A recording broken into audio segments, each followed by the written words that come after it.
चलिए 18वें प्रश्न की बात करते हैं। किसकी? 18वें प्रश्न की बात करते हैं। और मैंने एक में जो है क्वेश्चन मैं दिखा देता हूँ, यहाँ पे थोड़ा गलत हो गया है।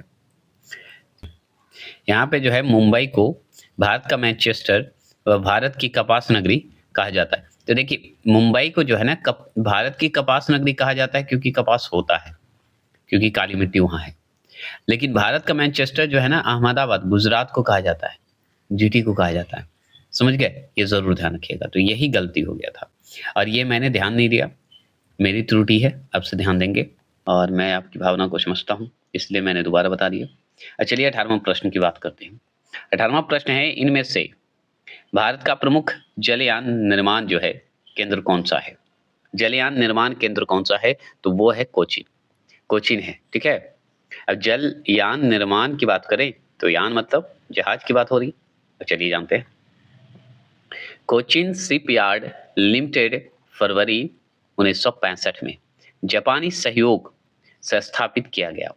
तो जापान के सहयोग से कोचीन शिपयार्ड लिमिटेड जो है वहां बनाया गया। कब बनाया गया? 1965 में, ठीक है? व्यापारिक का, समझ गए?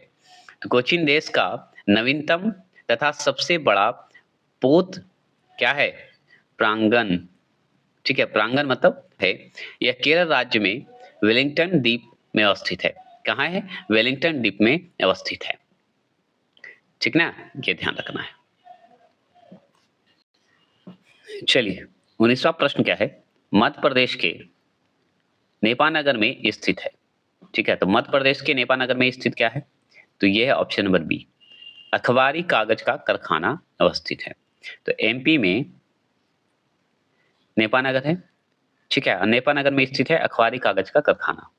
ये जान गए? तो सुनिए, मध्य प्रदेश के नेपानगर में अखबारी कागज का उद्योग जो है 25 जनवरी 1947 को स्थापित किया गया था। ठीक, तो याद रखना है कि मध्य प्रदेश के नेपानगर में जो है अखबारी कागज का उद्योग है, जो कि इसकी स्थापना की बात करें तो 25 जनवरी 1947 में हुआ था, हम जान गए। ठीक है, यह भारत की जो है प्रथम कागज फैक्ट्री थी। कौन? अखबारी कागज जो मध्य प्रदेश में नेपानगर में है। यहाँ जो है लुगदी से कागज का निर्माण किया जाता है। किससे? लुगदी से। लुगदी क्या होता है बताइए? लुगदी का मतलब है कि रेशेदार पौधे हो गए, रद्दी हो गए या सेलुलोज के फाइबर को जो है अलग करके लुगदी बनाया जाता है, तो उसी को कहा जाता है। चलिए 20वां प्रश्न है कि नारियल रेशा उद्योग कहाँ केंद्रित है? नारियल रेशा उद्योग कहाँ केंद्रित है? तो ये केरल में है। कहाँ है? केरल में है। अब केरल में तो सुनिए, नारियल वृक्ष जो है उष्णकटिबंधीय क्षेत्रों में पाया जाता है। कहाँ पाया जाता है? उष्णकटिबंधीय क्षेत्रों में पाया जाता है। भारत में नारियल रेशा उद्योग दक्षिण भारत के केरल राज्य में स्थित है। ये आप जान गए। कहाँ है? केरल राज्य में। क्या है? नारियल रेशा उद्योग, जो कि दक्षिण भारत, साउथ इंडिया, केरल राज्य में स्थित है। नारियल के उत्पादन में भारत का विश्व में तीसरा स्थान है। कितना स्थान है? तीसरा स्थान है। ये जान लीजिए। ठीक है, क्लियर हो गया। 21 क्वेश्चन नंबर है कि भारत में धारीवाल, ठीक है, धारीवाल और लुधियाना नगर, एक धारीवाल जगह है, ठीक है, लुधियाना नगर है, किसके लिए सुविख्यात है? मतलब किसके लिए प्रसिद्ध है, फेमस है? तो वो ऊनी वस्त्र के लिए लुधियाना जो है फेमस है, धारीवाल फेमस है। धारीवाल, देखिए ऊनी वस्त्र उद्योग अगर बात करें हम लोग, तो पंजाब राज्य में सबसे अधिक विकसित है। समझ गए? पंजाब क्षेत्र जाइएगा तो सबसे अधिक विकसित आपको दिखेगा ऊनी वस्त्र उद्योग के मामले में। पंजाब में ही आपको धारीवाल और लुधियाना नगर दिखेगा, क्योंकि वहीं का क्षेत्र का है ये। और वो नगर जो लुधियाना नगर है ऊनी वस्त्र के उत्पादन में प्रसिद्ध है। तो पंजाब में हुआ ना, तो पंजाब में सबसे अधिक विकसित है ऊनी वस्त्र। ठीक है। 22, भारत में सबसे पुराना तेल क्षेत्र, ऑयल फील्ड, निम्नलिखित में से है। तो सबसे पुराना तेल अगर क्षेत्र देखें हम लोग तो डिगबोई को कहेंगे। डिगबोई मतलब असम वाले क्षेत्र में, क्योंकि असम में ही है। तो चलिए जानते हैं सबसे पुराना है। तो सुनिए, भारत में डिगबोई जो कि असम में सबसे पुराना तेल क्षेत्र है, मतलब ऑयल फील्ड है, ये हम जान गए। यहाँ जो है, कहाँ? असम में जो डिगबोई है, यहाँ पे वर्ष 1866 में। कब? 1866 में सर्वप्रथम तेल कुआं की खुदाई की गई थी, मतलब कुओं की खुदाई हुई थी असम में, डिबोई में। तो सबसे पुराना हुआ था 1866 में हुआ था, याद रखना है। इस क्षेत्र में जो है 1890 में, मतलब 1890 में, 90 में 202 मील 202 मीटर की गहराई से तेल प्राप्त हुआ था। समझ गए? 1890 में हुआ था। ये तेल कुआओं की खुदाई की गई थी कब? 1866 में, और 90 में जाके 202 मीटर जब खुदाई हुआ तो वहां से तेल प्राप्त होने लगा। क्लियर हो गया? चलिए 23 क्वेश्चन पर, निम्नलिखित में से कौन सा राज्य जो है सहतूत रेशम के कीट पालन में जो है अग्रणीय है? सहतूत खाए होंगे, अब तो खाए हैं। व्हाइट कलर का खट्टा खट्टा लगेगा, व्हाइट मतलब रेड रहता है, रेड येलो मिक्स रहेगा पकेगा तो। ये भी है कर्नाटक में, ठीक है, सहतूत रेशम, ठीक है, इसी का बनता है। अब सुनिए, भारत में सहतूत रेशम कीट पालन की अगर बात करें तो कर्नाटक का प्रमुख स्थान है। तो हम लोग नाम दिए हुए हैं, आप सुने होंगे बिहार यूपी में। उसके पश्चात अगर बात करें तो आंध्र प्रदेश, पश्चिम बंगाल एवं तमिलनाडु का स्थान आता है सहतूत रेशम कीट के पालन में। ऐसे कर्नाटक सबसे आगे है, प्रमुख स्थान रखता है। उसके बाद आंध्र प्रदेश, पश्चिम बंगाल और तमिलनाडु भी आता है, ये जरूर ध्यान रखना है। देश में अगर बात करें तो रेशम सूत के उत्पादन में कर्नाटक जो है अग्रणीय राज्य है, ये हम जान गए। भारत में 4 प्रकार के रेशम किसमें मिलती है? 4 प्रकार का होता है रेशम, जिसमें मलवारी जो होता है जिसे सहतूत कहते हैं, मलवारी को ही कहा जाता है सहतूत रेशम। ईरी रेशम होता है, टसर रेशम होता है और मूंगा रेशम होता है, ठीक है। ये 4 तरह का रेशम आपको मिलेगा, याद रखना है, ठीक है, भारत में आपको स्पेशली। चलिए 24वां प्रश्न की बात करते हैं। 24वां प्रश्न क्या है सुनिए, भिलाई हो गया, दुर्गापुर हो गया, राउरकेला हो गया में जो है लोहा और इस्पात के उद्योग निम्नलिखित में से किस पंचवर्षीय योजना के दौरान जो है स्थापित किया गया था या किए गए थे? तो ये किए गए थे द्वितीय पंचवर्षीय योजना के तहत। और ये बात सत्य है, क्योंकि प्रथम पंचवर्षीय योजना के अनुसार जो है डैम उम बना था, ठीक है, और द्वितीय पंचवर्षीय योजना के अनुसार उद्योग बना था लोहा इस्पात उद्योग के लिए, ठीक है। चलिए, भारत में अगर प्रथम पंचवर्षीय योजना की बात करें तो 1951 में 1951 से 1956 तक चला था द्वितीय प्रथम पंचवर्षीय योजना। तो प्रथम पंचवर्षीय योजना के दौरान जहां कृषि क्षेत्र को बढ़ावा दिया गया, वहीं द्वितीय पंचवर्षीय योजना जो कि 56 से 61 चला था, 5 साल का चलता था ना पंचवर्षीय, भारी उद्योग को बढ़ावा दिया गया। क्या दिया गया? भारी उद्योगों को बढ़ावा दिया गया द्वितीय पंचवर्षीय योजना, मतलब 1956 से लेके 61 के बीच में ये काम होना शुरू हुआ, ठीक है। इस योजना के दौरान अगर बात करें, किस योजना के दौरान? द्वितीय पंचवर्षीय योजना के दौरान, जो कि 56 से 61 तक चला था। इसमें भारी उद्योग का बढ़ावा हुआ था। इसी के दौरान, मतलब इस योजना के दौरान स्थापित लौह इस्पात उद्योग केंद्रों में भिलाई, राउरकेला और दुर्गापुर। देखिए, आपका राउरकेला उड़ीसा क्षेत्र में है, दुर्गापुर वेस्ट बंगाल और भिलाई जो है हमारा छत्तीसगढ़ में है। ऐसे एमपी में था और छत्तीसगढ़ में है, ठीक है, ये ध्यान रखिएगा। छत्तीसगढ़ ऑप्शन नहीं रहेगा तो एमपी टिक लगा दीजिएगा, ये भी बता दे रहा हूँ। 25 प्रश्न क्या है, कोचीन रिफाइनरी निम्नलिखित में से किस क्षेत्र के अंतर्गत आती है? ठीक है, तो कोचीन रिफाइनरी निम्नलिखित में से किस क्षेत्र के अंतर्गत आती है? तो वो है ऑप्शन नंबर बी, संयुक्त क्षेत्रक में आती है। किसमें? संयुक्त क्षेत्रक में आती है, समझ गए? चलिए, तो कोचीन रिफाइनरी जो है एक संयुक्त क्षेत्रक की कंपनी है, जो कि भारत पेट्रोलियम कॉर्पोरेशन लिमिटेड, जिसे बीपीसीएल की एक यूनिट के रूप में, ठीक है, मतलब बीपीसीएल का मतलब होता है पेट्रोलियम कॉर्पोरेशन लिमिटेड, ये जान लीजिए। भारत का बी माने भारत, पी से पेट्रोलियम, सी से कॉर्पोरेशन, ऑयल से लिमिटेड की एक यूनिट के रूप में कार्य करती है, समझ गए? कोचीन रिफाइनरी जो देख रहे हैं आप, एक संयुक्त क्षेत्रक है, कंपनी है, जो कि आपको बीपीसीएल के यूनिट के रूप में कार्य करती है। इसकी स्थापना की अगर बात करें तो 1976 ईस्वी में हुई थी। इसकी स्थापना का कोचीन रिफाइनरी जो है कंपनी है और ये हमारा बीपीसीएल की एक यूनिट के रूप में कार्य करती है, जिसकी स्थापना हुई थी 1976 में। बस इतना जान लेना है, ठीक है। चलिए आगे बात करते हैं। 26वां प्रश्न की अगर बात करें, विकास के क्षेत्र में जो है अग्रणीय उद्योग जो है इलेक्ट्रॉनिक्स यथा इलेक्ट्रॉनिक्स तथा जैव प्रौद्योगिकी को निम्नलिखित में से क्या कहा जाता है? तो क्या कहा जाता है बताइए? तो ये कहा जाता है सनराइज उद्योग कहा जाता है। क्या कहते हैं? सनराइज उद्योग कहते हैं। कैसे? तो चलिए जानते हैं। तो सुनिए, सनराइज उद्योग वे उद्योग हैं जो तीव्र गति से वृद्धि कर रहे हैं या कर रहे हो, जैसे इलेक्ट्रॉनिक्स, जैव प्रौद्योगिकी उद्योग इत्यादि जो है तीव्र गति से वृद्धि हो रहा है। सब चीज ये सब है सनराइज उद्योग में आता है। क्लियर हो गया? 27वां प्रश्न की बात करें तो भारतीय जूट उद्योग के लिए प्रमुख प्रतिद्वंदी कौन है? ठीक है, तो वो हमारा बांग्लादेश है। और ये हमारा प्रतिद्वंदी इसलिए है कि बंगाल और बांग्लादेश समझ ही रहे हैं, पड़ोसी है, हमारा भारत पड़ोसी है, तो ये प्रतिद्वंदी हुआ जूट के मामले में, क्योंकि हमारे बंगाल में भी होता है, बांग्लादेश वही हिस्सा में है।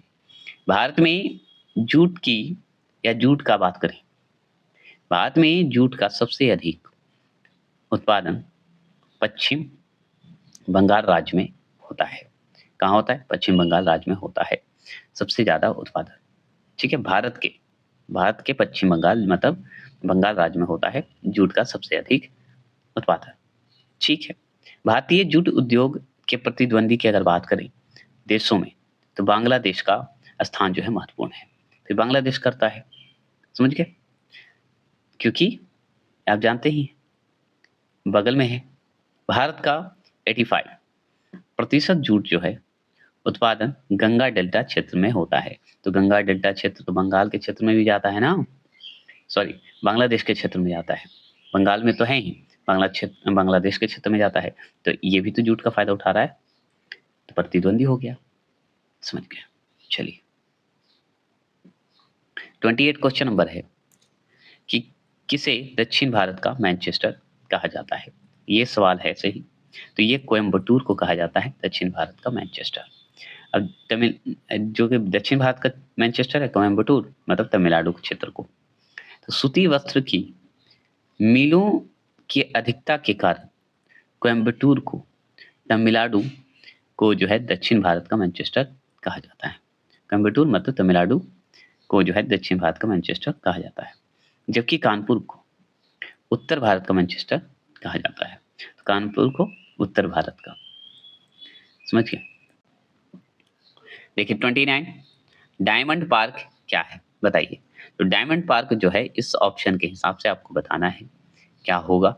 ठीक है, बताइए। तो डायमंड पार्क जो है यहाँ पे ये सी जो है सही है। ये वे औद्योगिक केंद्र हैं जो हीरो, सिंथेटिक जवाहरातों जवाहरातों जवाहरातों मतलब गहने की बात हो रही है, तथा आभूषणों के निर्माण और निर्यात को प्रोत्साहित करने के लिए बनाए गए हैं। वही डायमंड पार्क हो गया। ठीक है, और सुनिए, भारत में स्थापित वैसे औद्योगिक केंद्र जो हीरे मतलब हीरो का, सिंथेटिक जवाहरात का, ठीक है, आभूषणों का निर्माण एवं निर्यात को प्रोत्साहित करने के लिए बनाए गए हैं। आभूषण बेचने का या निर्माण बनाने का या बेचने की बात हो, उन्हें डायमंड पार्क के नाम से जाना जाता है। 30वां प्रश्न क्या है? 30वां प्रश्न है कि निम्नलिखित कथनों में से कौन सा कथन जो है सत्य है, या कौन से कथन जो है सत्य हैं? तो सत्य जो है ए सही है, सार्वजनिक क्षेत्रों के उद्योग जो है सरकार द्वारा वित्त पोषित होते हैं। ठीक है, वित्त पोषित होते हैं। अब चलिए जानते हैं। तो देखिए, सार्वजनिक क्षेत्र के उद्योग की अगर बात करें तो ये सरकार द्वारा मतलब गवर्नमेंट द्वारा नियंत्रित वे कंपनियां या निगम हैं जो सरकार द्वारा वित्त पोषित हैं। ठीक है, सरकार द्वारा है, कंट्रोल में है। सार्वजनिक क्षेत्र में सामान्यतः जो आता है उसके बारे में हम चलिए देखते हैं। तो देखिए, ये जो आप देख रहे हैं, सामरिक और राष्ट्रीय महत्व के उद्योग धंधे आते हैं इसमें, सरकार द्वारा जो होते हैं।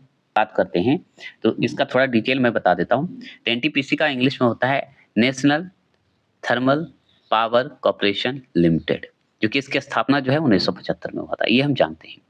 एक है हमारा, एक होता है BHEL, मतलब भेल। भेल मतलब भारत हैवी इलेक्ट्रिकल लिमिटेड। इसकी स्थापना की अगर बात करें तो 1964 में हुआ था। एक आपका आएगा, क्या बता सकते हैं? एक बताइए क्या होगा? एक ये जो देख रहे हैं, इसे छोड़िए, आगे ये देख लेते हैं।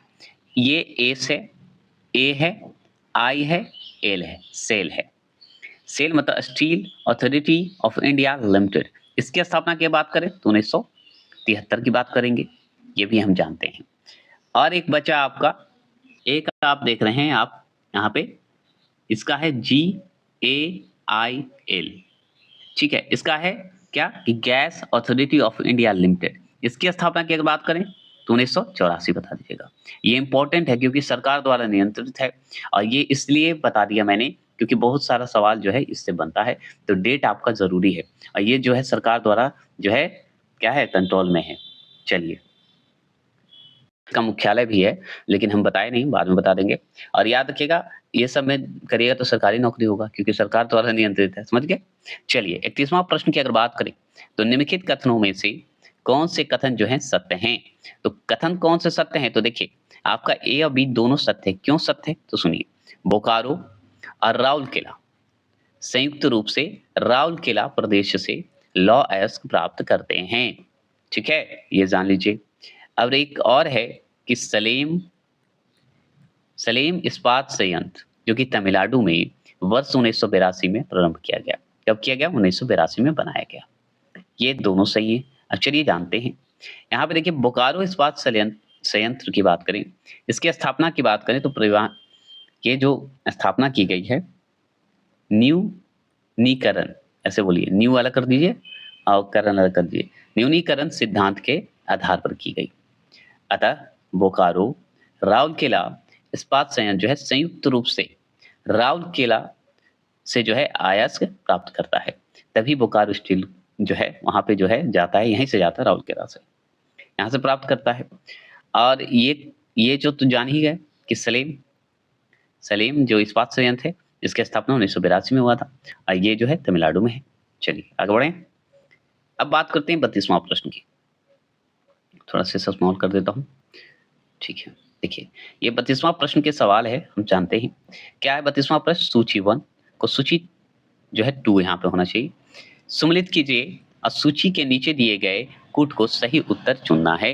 तो सूची 1 है, सूची 2 है, समझ गए। मतलब खनिज अन्वेषण अभिकरण है और मुख्यालय है इसका। आपको पढ़ना बहुत जरूरी है। कैसे? तो जानिए। मान लीजिए तेल एवं प्राकृतिक गैस आयोग की बात करें, तो जैसे ही तेल और प्राकृतिक गैस आयोग की बात होगी ना, तो हम चले जाएंगे नई दिल्ली, ठीक है। मुख्यालय है नई दिल्ली। और खनिज अन्वेषण निगम लिमिटेड की अगर बात करें हम लोग, ठीक है, तो इसका भी हम चले जाएंगे, कहाँ बता रहे हैं, नागपुर चले जाइए, नागपुर जाइए, वहां इसका मुख्यालय है। राष्ट्रीय खनिज विकास निगम की अगर बात करें तो इसका मुख्यालय हमारा हैदराबाद में है, ठीक है। राष्ट्रीय एल्युमिनियम कंपनी लिमिटेड अगर बात करें तो चले जाइए भुवनेश्वर, उड़ीसा चले जाइए, आपका वहां मुख्यालय है। तो ये आपका सी जो है आंसर, वो सही आंसर है, ये जान लीजिए, ठीक है। चलिए आगे जान लीजिए। तो ये हम बताने की आवश्यकता नहीं है, देख रहे हैं, नई दिल्ली है, नागपुर है, एल्युमिनियम राष्ट्रीय लिमिटेड कंपनी भुवनेश्वर है, ये हम जानते हैं। चलिए आगे की ओर बढ़ते हैं। 33वां प्रश्न की अगर बात करें तो भारत के निम्नलिखित नगरों में से किसमें देश का प्रथम कृत्रिम रबड़ संयंत्र स्थापित किया गया? बताइएगा, किया गया है। तो ये हम बताएंगे पानीपत में किया गया है। मतलब देश का प्रथम कृत्रिम रबड़ संयंत्र बना है, समझ गए। तो ये पानीपत में स्थापित है। अब पानीपत में स्थापित है तो पानीपत है कहाँ, चलिए जानते हैं। तो देखिए, देश का प्रथम रबड़ संयंत्र जो है हरियाणा के कहाँ, पानीपत में इंडियन सिंथेटिक रबड़ लिमिटेड द्वारा जो है स्थापित किया गया है। किसके द्वारा स्थापित किया गया? इंडियन सिंथेटिक रबड़ लिमिटेड द्वारा। कहाँ? पानीपत में। पानीपत कहाँ है? हरियाणा में। ठीक है। यह प्लांट मतलब कौन? रबड़ वाला, रबड़ संयंत्र। ठीक है। यह जो है प्लांट जो है, याद रखिएगा क्या है? स्टाइरीन। ठीक है, स्टाइरीन, ब्यूटाइडाइन, रबड़ का उत्पादन करने वाली देश को पहली इकाई होगी। ठीक है, ये पहला इकाई माना जाता है जिसे ESBR बोला जाता है। ठीक है, चलिए आगे चलें। समझ गए? मतलब अगर यह प्लांट की बात करें, रबड़ संयंत्र जो प्लांट है, इसकी अगर बात करें तो ये जो आता है ना स्टाइरीन ब्यूटाइडाइन रबड़ का जो है, जिसे हम शॉर्ट में ESBR बोलते हैं, उत्पादन के करने में या उत्पादन करने वाली देश का पहली इकाई हो गई। समझ गए? पहली इकाई में चलिए, तो 34 क्वेश्चन नंबर की बात करते हैं। तो निम्नलिखित युग्मों में कौन सा जो है सम्मिलित नहीं है? तो कौन सा सम्मिलित नहीं है? तो आप देखिए, डीजल लोकोमोटिव जो है ये वाराणसी में है, ये तो हम जानते हैं। इंडियन टेलीफोन की अगर बात करें तो रायबरेली में है, ये भी सही है। लेकिन भारत इलेक्ट्रॉनिक्स लिमिटेड की बात करें तो नोएडा नहीं है, यही तो गलत है, क्योंकि ये हमारा जो है वेल के अनुसार आता है। इसका पूरा नाम शॉर्ट फॉर्म में वेल बोला जाता है। और ये जो है हमारा एक कंपनी है जो कि कर्नाटक की है। ठीक है। तेल शोधन कार्य की अगर बात करें तो मथुरा, ये मथुरा में है, ये भी सही है। अगर हम बात करें इसके डिटेल की तो सिर्फ पढ़ते हैं। तो देखिए, भारत इलेक्ट्रॉनिक्स लिमिटेड की बात करते हैं, जिसे शॉर्ट फॉर्म में वेल बोलते हैं। भारत सरकार के जो है स्वामित्व के, मतलब यहाँ से सुनिए बढ़िया से, ये तो जान गए कि वेल का है। ये भारत सरकार की अगर बात करें तो भारत सरकार के स्वामित्व वाली जो है एरोस्पेस और रक्षा इलेक्ट्रॉनिक्स कंपनी है। ये भारत सरकार का है, मालिक भारत सरकार है। ठीक है। इसका अगर बात करें, मुख्यालय की बात करें किसका? वेल का, मतलब भारत इलेक्ट्रॉनिक्स लिमिटेड का, तो ये बंगलौर कर्नाटक में है। समझ गए? बंगलौर कर्नाटक में है। इसे जो है भारत सरकार द्वारा नवरत्न का दर्जा दिया गया है। सोचिए, वेल को जो है नवरत्न का दर्जा दिया गया है। शॉर्ट में हम कर देंगे नवरत्न, जो नवरत्न है उसके नाम दे देंगे। ठीक है। मथुरा में जो है तेल शोधन कार्य जो है इंडियन ऑयल कॉर्पोरेशन लिमिटेड द्वारा किया जा रहा है। ये सही बात है, सत्य बात है। आगे बात करें, डीजल लोकोमोटिव जो वर्कर्स हैं, इसकी स्थापना जो है 1961 में वाराणसी में, मतलब बनारस में की गई है। मार्च 2019 की बात करें, 2019 में इसने, ठीक है, वाराणसी की बात हो रही है, डीजल लोकोमोटिव की बात हो रही है, का उत्पादन जो है बंद कर दिया गया है। याद रखिएगा, मतलब 2019 में बंद हो गया ये। और वर्तमान जो है इलेक्ट्रॉनिक लोकोमोटिव का उत्पादन कर रही है। ठीक है। तो वर्तमान में इलेक्ट्रॉनिक लोकोमोटिव का उत्पादन कर रही है।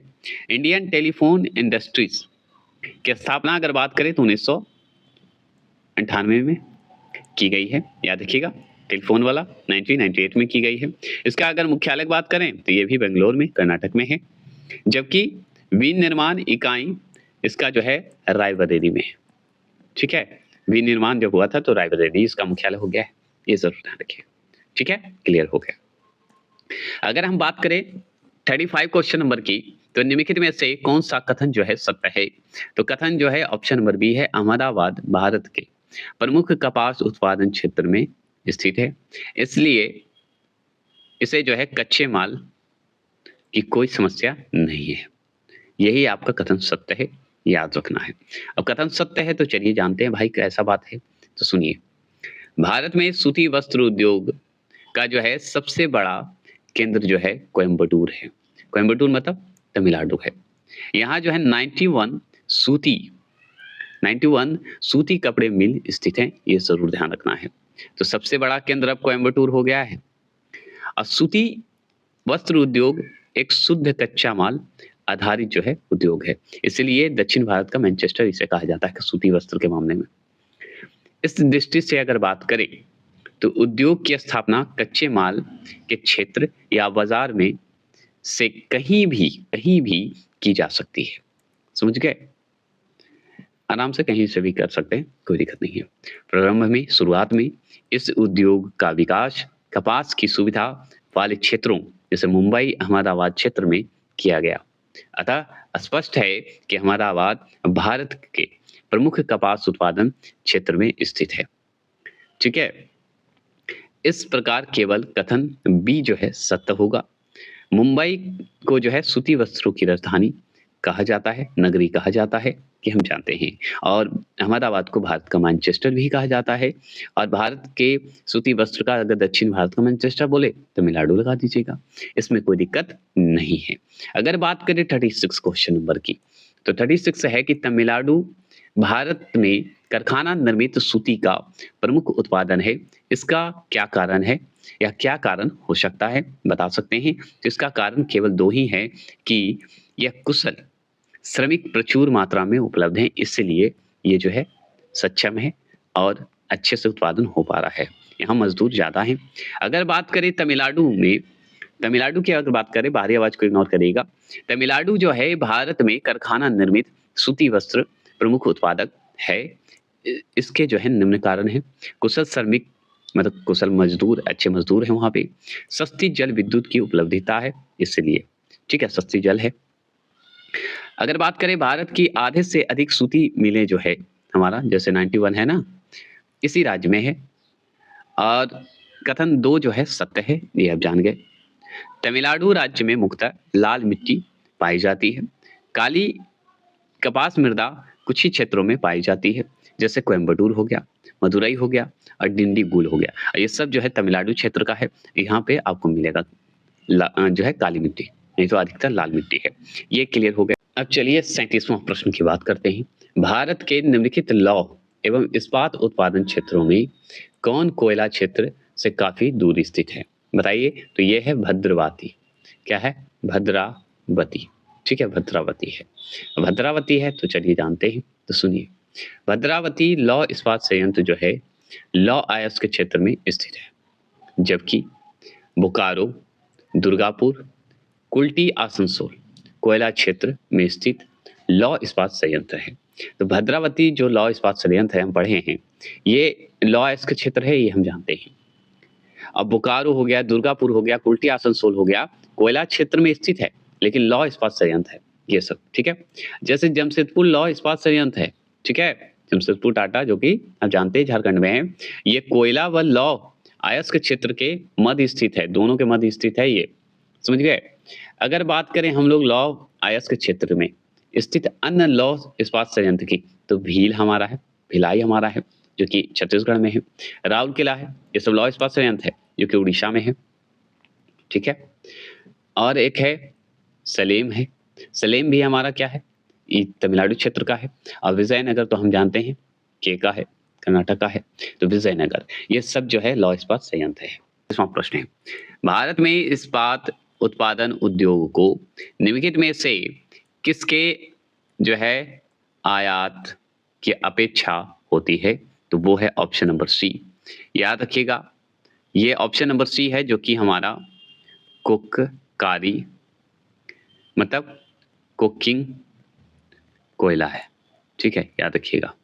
अब चलिए जानते हैं, तो सुनिए, देखिए, देश में जो है कोकिंग कोयला की कमी है, ये आप जान लीजिए। कोल भी बोला जाता है इसे, आप जानते हैं। कोकिंग कोयले जो है का उपयोग जो है अच्छी गुणवत्ता वाले कोक के उत्पादन के लिए किया जाता है, ठीक है, अच्छे जो है उत्पादन के लिए कहते हैं, गुणवत्ता वाले है कोक है ये।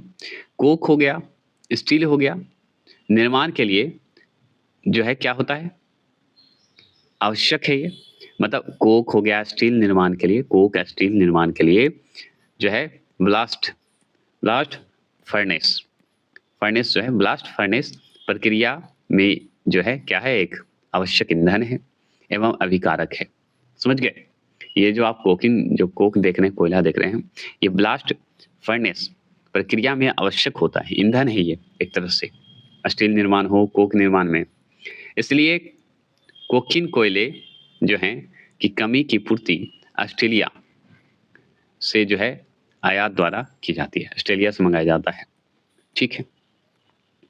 चलिए 39वां प्रश्न क्या है कि निम्नलिखित में से कौन सा उद्योग जो है चूना पत्थर को मुख्य कच्चा माल के रूप में उपयोग करता है, तो वो करता है बी सीमेंट, वो करता है सीमेंट, ठीक है, सीमेंट करता है। तो चलिए जानते हैं, तो सुनिए, सीमेंट उद्योग में चूना पत्थर को प्रमुख कच्चे माल के रूप में उपयोग किया जाता है। सीमेंट उद्योग में जो है कच्चे माल के रूप में चूना पत्थर की हिस्सेदारी जो है 45% है। बस इतना ही जान लीजिए, इसमें कुछ ज़्यादा नहीं है। अगर बात करें 40वां प्रश्न की बात करें, तो उर्वरक उद्योग के लिए कौन सा कच्चा माल नहीं है? तो ये हमारा कास्टिक सोडा जो है कच्चा माल नहीं है। अब नहीं है तो चलिए जानते हैं, तो सुनिए। भारत की मिट्टी में सामान्यतः जो है नाइट्रोजन, फास्फोरस, पोटास की कमी है। ठीक है, याद रखिएगा। भारत के कुल नाइट्रोजन उर्वरक का 2/3 से भी अधिक जो है क्या है, नेफ्था के प्रयोग द्वारा बनाया जाता है। नेफ्था जो है तेल शोधन कारखानों का एक जो है उप उत्पाद है, ये जान लीजिए। जिप्सम का प्रयोग अगर बात करें तो अमोनियम सल्फेट उर्वरक बनाने में किया जाता है। रॉक फास्फेट की अगर बात करें तो रॉक फास्फेट को सुपर फास्फेट मतलब कैल्शियम हाइड्रोजन फास्फेट में परिवर्तित करने के लिए जो है सल्फ्यूरिक अम्ल का प्रयोग किया जाता है, ये जान लीजिए। जिसमें क्या होता है, उत्पादन हेतु गंधक का आयात किया जाता है, मतलब सल्फर का जो है आयात किया जाता है। इस प्रकार नेफ्था जिप्सम सल्फर उर्वरक उत्पादन हेतु जो है प्रयुक्त कच्चा माल है, ये जान लीजिए। ठीक है, क्लियर हो गए। थोड़ा फास्ट चलने के वजह है क्योंकि बगल में माइक बजती है तो थोड़ा डिस्टर्बेंस आप लोगों का होता है। चलिएगा, बगल में मंदिर है इसलिए हो जाता है। देखिए, नेपा नगर का संबंध जो है किस उद्योग से है? तो नेपा नगर का संबंध जो है किस उद्योग से है? तो ये है अखबारी कागज से है, ये आप जान लीजिए। किससे? अखबारी कागज से है। ये भारत में तकनीक रूप से उन्नत जलयान निर्माण का वर्ष 1941 में विशाखापत्तनम में कौन से स्टीम नेविगेशन, तो सिंघिया ऐसा बोला जाता है, सिंघिया स्टीम नेविगेशन कंपनी द्वारा स्थापित किया गया था। समझ गए? ये हम जान गए विशाखापत्तनम वाला, जो कि वर्ष 1952 में इसका राष्ट्रीयकरण जो है करके इसका नाम हिंदुस्तान कर दिया गया, उसे हिंदुस्तान कर दिया गया। ठीक है, चलिए ये हो गया टॉपिक खत्म।